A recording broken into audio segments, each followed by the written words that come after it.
So why is Easter called Easter? Where did that name come from? Well, some people say it comes from an old pagan goddess named Easter, and the Christians just borrowed the name. But there's a couple big problems with that theory. First, it's really only called Easter in English-speaking countries, with a similar variation in German Ostern. And second, and more importantly, there's almost no historical evidence that Easter was widely worshipped. The only real mention of her comes from one guy, an 8th century monk named Bede, who's briefly suggested that an Old English festival might have been connected to her. That's it. No ancient texts, no temples, no real proof. So where did the name Easter come from?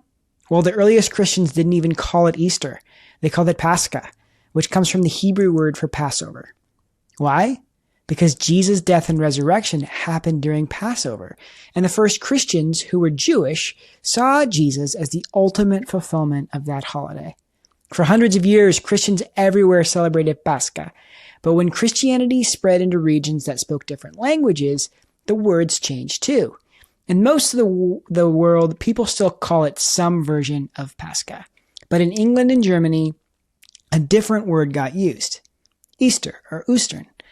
Why? Well, probably because the word Eastermonth, the Old English name for April, was already in use, and people just naturally connected the biggest celebration of the season to a name they understood. So yeah, the name has an interesting history. But the bigger question is, what if the Easter story is actually true? Well, come join us this Easter and find out what Easter's all about.